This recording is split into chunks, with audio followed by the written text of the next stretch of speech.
அனைவருக்கும் வணக்கம். நான் உங்கள் டிலக்ஷி. அதாவது இன்றைய தினம் தெலுங்கானா பகுதியில் இடம்பெற்ற ஒரு கொடூரமான சம்பவத்தை பற்றி தான் பார்க்க போகின்றோம். அதாவது தன்னுடைய 2 பிள்ளைகளுக்கு முன்னிலையில் தாயினை தந்தை வந்து பெட்ரோல் ஊற்றி கொளுத்தி இருக்கிறார். இது தொடர்பாக தான் நாங்கள் இன்றைய தினம் பார்க்க போகின்றோம். இந்த தெலுங்கானா பகுதியில் இவர்கள் இருவரும் கிட்டத்தட்ட 10 வருடங்களுக்கு முன்னர் வந்து காதலித்து திருமணத்தை மேற்கொண்டிருக்கிறார்கள். அதாவது இவர்களுக்கு அழகான 2 குழந்தைகள், ஒரு மகள் ஒரு மகன் உட்பட 2 குழந்தைகள். இவர்கள் வந்து சந்தோஷமாக வாழ்ந்து கொண்டு வந்த நிலையில காலங்கள் செல்ல செல்ல அதாவது இந்த தாய் மீது தந்தைக்கு யாரென்றே அடையாளம் தெரியாத ஒரு நபருடன் இவருக்கு தொடர்பு இருப்பதாக இவர் எண்ணி வேலைக்கு கூட செல்லாமல் இந்த மனைவியின் பின்னால் வேகு பார்ப்பதை வந்து இவர் வந்து வளமையாக வைத்துக் கொண்டிருக்கிறார். இவ்வாறு வந்து தந்தை வேலைக்கு செல்லாதால் குடும்பத்தை வந்து சமாளிப்பது கடினமாக இருந்ததால் தாய் வந்து ஹோட்டல்கள் மற்றும் வீடுகளுக்கு சென்று வேலை பார்த்து குடும்பத்தை சமாளித்து வந்திருக்கின்றார். இருப்பினும் இவர் வந்து மது அருந்திவிட்டு வீட்டுக்கு வந்து மனைவிக்கு அதிகமான கொடுமைப்படுத்தியிருக்கிறார். அதாவது கொடுமை தாங்க முடியாமல் அந்த அயலவர்கள் கூட ஏன் இவ்வாறு செய்கிறீர்கள் என்று அவரை வந்து கண்டித்திருக்கிறார்கள். அது மட்டுமல்லாது ஒரு கட்டத்தில் வந்து இந்த கொடுமை தாங்க முடியாமல் மனைவி வந்து தன்னுடைய தாய் வீட்டுக்கு சென்றிருக்கிறார். ஓரிரு நாட்கள் செல்ல கணவன் மீண்டும் அங்கு சென்று, அதாவது நான் திருந்தி விட்டேன், நான் இனிமேல் இவ்வாறு செய்ய மாட்டேன் என்று அவரை சமாதானப்படுத்தி மீண்டும் அழைத்து வந்திருக்கிறார்.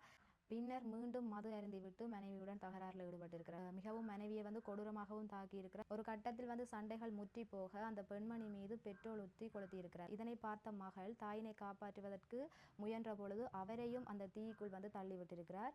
அது மட்டுமல்லாது இவ்வாறு எரிந்து கொண்டிருந்த மனைவியையும் மகளையும் வீட்டுக்குள்ளேயே வைத்து பூட்டிவிட்டு மகனை மட்டும் கொண்டு அவர் வந்து தப்பிச் சென்றிருக்கிறார். இவ்வாறான சம்பவம் ஒன்று தெலுங்கானா பகுதியில் இடம்பெற்றிருக்கின்றது.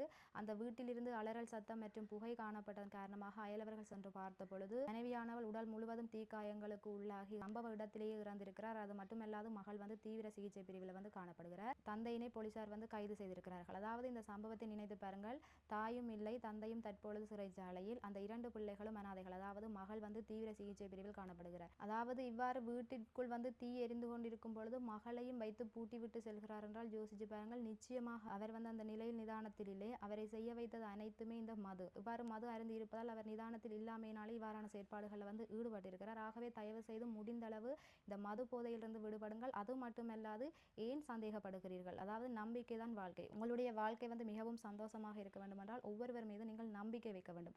சந்தேகம் என்ற ஒன்று வந்துவிட்டால் அது வாழ்க்கையை அழித்துவிடும்.